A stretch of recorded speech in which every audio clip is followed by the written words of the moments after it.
برادران ملت اسلامی، السلام علیکم ورحمۃ اللہ وبرکاتہ۔ الحمد للہ الحنان المنان الذي خلق الإنسان وعلمه البيان، والصلاة والسلام على رسوله سيد الإنس والجان وعلى آله وأصحابه ذوي الخير والإحسان، أما بعد فأعوذ بالله من الشيطان الرجيم، بسم الله الرحمن الرحيم۔ إن الله لا يغير ما بقوم حتى يغيروا ما بأنفسهم، وإذا أراد الله بقوم سوءا فلا مرد له، صدق الله مولانا العظيم۔ بارگاہ رسالت مآب صلی اللہ علیہ وسلم میں درود پاک کا ہدیہ پیش کریں۔ اللهم صل على سيدنا محمد معدن الجود والكرم وآله وأصحابه الكرام وابنه الكريم وبارك وسلم صلاة دائمة سرمدا أبدا۔ حالات زمانہ کے اعتبار سے اور ہماری حالتوں کے اعتبار سے ایک بہت ہی عمدہ شعر ہے جو بالکل صادق آتا ہے۔ قوت فکر و عمل پہلے فنا ہوتی ہے، قوت فکر و عمل پہلے فنا ہوتی ہے جب کسی قوم کی شوکت پہ زوال آتا ہے۔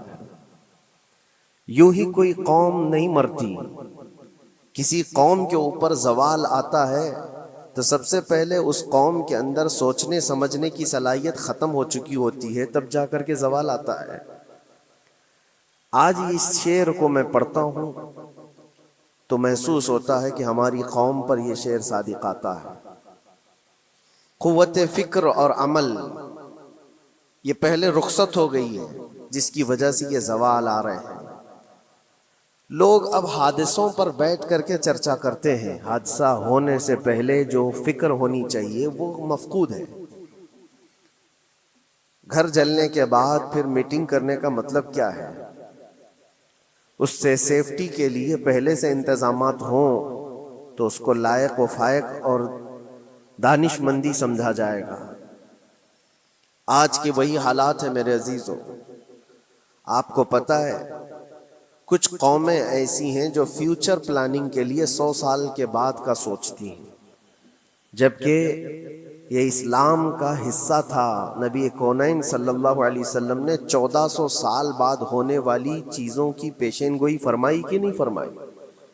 اللہ کے نبی صلی اللہ علیہ وسلم نے 1000 سال بعد پیدا ہونے والی چیزوں کو پہلے سے بتایا تھا کہ نہیں؟ یہ ساری چیزیں نبی آخر الزمان صلی اللہ علیہ وسلم نے جو بتایا، مطلب یہی تھا کہ اس وقت کے لوگوں کو ضرورت تو نہیں تھی ان حالات کی، پھر بھی حضور ان کو بتا رہے تھے، صحابہ کو۔ آج جو چیزیں پیدا ہونے والی ہیں وہ رسول پاک کو پتا تھا، 1000 سال بعد ہونے والی چیزیں، لیکن اس وقت کے صحابہ کو یہ باتیں کیوں بتائی جا رہی تھی؟ ان کے حالات تو اس وقت کے نہیں تھے ویسے۔ اس کے باوجود نبی پاک صلی اللہ علیہ وسلم نے ان کو 1000 سال بعد ہونے والی چیزوں کی باتیں اس لیے بتائی کہ یہ دین اسلام فیوچر پلاننگ کے لیے کتنا ایکٹیو ہے یہ سمجھو، آگے کے لیے۔ اس لیے بتایا گیا کہ صحابہ اپنی اولاد کو اور وہ اپنی اولاد کو، وہ اپنی اولاد کو یہ بات منتقل کرتے جائیں اور آنے والے حادثوں سے پہلے سے ذہن پریپیئر رہے، تیار رہے۔ دجال کے فتنے کا ذکر کتنی مرتبہ حدیث پاک میں آیا۔ امت کو نبی پاک صلی اللہ علیہ وسلم نے یوں ہی نہیں چھوڑ دیا۔ دجال کا فتنہ آئے گا، یاجوج ماجوج کا فتنہ آئے گا، یہ ساری چیزیں بتائی گئی کہ نہیں؟ ہر مسلمان تقریباً جانتا ہے آخر زمانے میں ایک بہت بڑا فتنہ دجال کی صورت میں ظاہر ہوگا۔ تو یہ باتیں اتنے 100 سالوں سے چل رہی ہیں کہ ذہن تیار ہے اس فتنے کو کہ اگر ایسا فتنہ آیا تو ایمان پر ڈٹے رہنا ہے، جمے رہنا ہے۔ یہ بات ہوتی ہے آگے آنے والے حادثات سے قوم کو باخبر رکھنا۔ آج جو حالات ہیں، جب کبھی کوئی چیز لٹ جائے تو سارے لوگ سڑکوں پر آ جائیں گے، یا پھر کسی نشستگاہ پر بیٹھ کر کے رات بھر میٹنگ کر کے چلے جائیں گے۔ یہ حادثے ہونے کے بعد کے جو حالات ہیں یہ وہی چیزیں درشا رہی ہیں کہ قوت فکر و عمل فنا ہو گئی ہے. قیادت ہمارے ہاں مفقود ہے. کسی ایک قائد کے تحت کوئی ساری قوم آنا نہیں چاہتی. آپ کیا سمجھتے ہیں کہ جو ہمارے ساتھ حالات پیش آ رہے ہیں، کبھی مسجدوں کو لے کر، کبھی خانقاہوں کو لے کر، کبھی بزرگوں کے نام کو لے کر، اب ہمارے وقف کی جائیداد کو لے کر، یہ سارے جو معاملات ہیں یہ اچانک آنے والی چیزیں نہیں ہیں. بھانپ لیا گیا ہے تمہاری پوری طبیعت کو، تمہارے مزاج کو، کہ فکر و عمل کی قوت ان کی ختم ہو چکی ہے. ان کو دو چند چیزوں میں ہی راضی کیا جا سکتا ہے.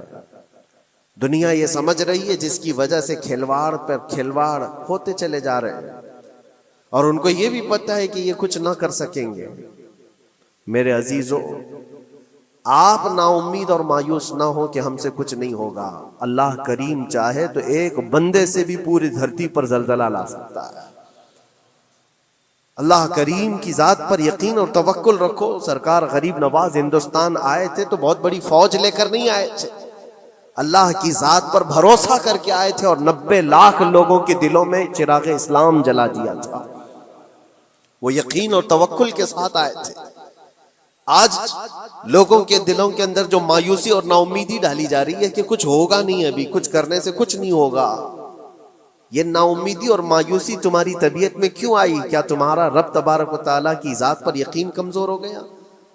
اگر یہ اس طرح کی بیماری آئی ہے تو پھر بدر پڑھ لینا. جب رسول پاک صلی اللہ علیہ وسلم کے ساتھ وہ صحابہ جا رہے تھے، ان کو اچھی طرح پتا تھا کہ سامنے آنے والی فوج کتنی طاقت لے کر آ رہی ہے. 1000 لوگ آ رہے ہیں، ہاتھی گھوڑے ان کے پاس، ہتھیار اور اسباب ان کے پاس ہے، کھانے پینے کی مزے کی ساری چیزیں لے کر کے آ رہے تھے مکہ والے. اور ادھر صحابہ ننگے پیر ہیں، 313 کے پاس 4 گھوڑے ہیں، پیدل چلے آ رہے ہیں. چھاؤں لینے کے لیے کوئی جگہ تک نہیں ہے ان کے پاس. ایک کھجور کسی کے پاس ہو تو 10 لوگ اس پر اکتفا کر لیں. فاقے پر فاقہ کرنے والے وہ صحابہ، لیکن انہوں نے یہ نہیں کہا کہ اللہ کے نبی صلی اللہ تعالی علیہ وسلم سے کہ ہمارے پاس اسباب کی کمی ہے، ہتھیار کی کمی ہے، کچھ نہیں ہمارے پاس، سواری نہیں ہے. بغیر سواری کے 180 کلومیٹر مدینے سے چل کر کے وہ بدر پہنچے تھے، بدر تک پہنچے تھے. اور اس وقت اپنی ساری محنتیں، اپنی ساری قوتیں انہوں نے زمین پر لا کر رکھ دی. پھر بدر کے میدان میں جب پہنچے تب اللہ کریم کی بارگاہ میں دعا کیا تھا میرے مصطفیٰ نے، اے اللہ اگر اس نہتی قوم کو تو نے فتح نہیں دی تو پھر قیامت تک اس روئے زمین پر سجدہ کرنے والا کوئی نہیں ہوگا. یہ محبوبانہ انداز تھا میرے مصطفیٰ کا. وہ دعا مدینے میں بیٹھ کر کے بھی تو کر سکتے تھے. 180 کلومیٹر دور اتنی مصیبت میں دھوپ میں چل کر کے جانے کی کیا بات تھی؟ ننگے پیر صحابہ گئے ہیں، فاقے پر فاقہ کیے ہوئے. وہ مدینے میں بیٹھ کر دعا کرتے تو کیا رحمت للعالمین کی دعا قبول نہیں ہوتی؟ لیکن مصطفیٰ کریم صلی اللہ علیہ وسلم نے یہ مزاج دیا ہے، پہلے فکر و عمل میدان میں لاؤ پھر دعا کرو، اللہ کی مدد آتی ہے. یہاں ہم بیٹھ کر کے یہیں سے دعا کرتے ہیں، کچھ کرنا نہیں ہے، بدلنا نہیں ہے، اور فکر و عمل کو لانا نہیں ہے، تو پھر صرف یہاں بیٹھ کر کے دعا کرنا، یہ تو